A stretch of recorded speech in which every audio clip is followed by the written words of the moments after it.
In this video, we're going to go over a tip relevant to the virtual assistants, office managers, whoever's in charge of scheduling the appointment.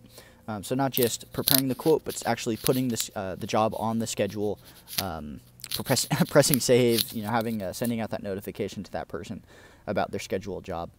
When we do that, as long as this is a capability within our system at the time, our CRM,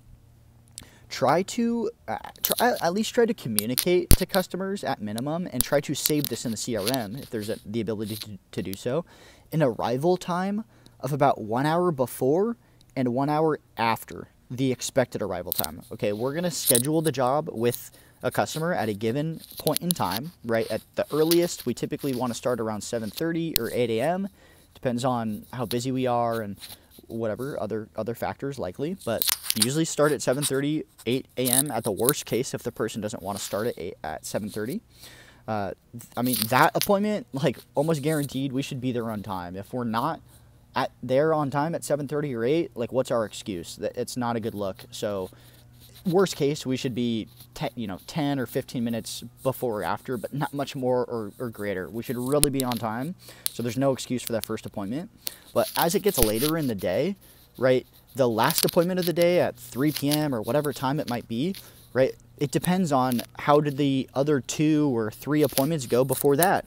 If we were a little bit late on every appointment, it took 30 more minutes than expected on each of those, then at the end of the day, we're going to be an hour and a half later than perhaps we expected to be. So it's great, especially as we get later in the day and the arrival time windows get wider.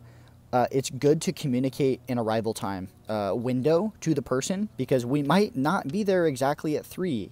It's good to say we might be a little bit early or around 2, or a little bit later or around 4. But it should be around 3. The arrival time window should be within 2 to 4.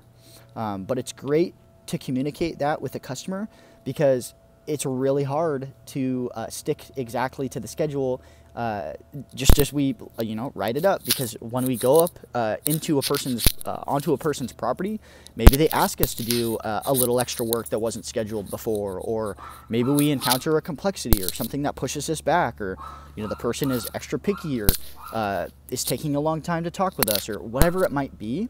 There's obviously factors that could adjust the amount of time an appointment takes.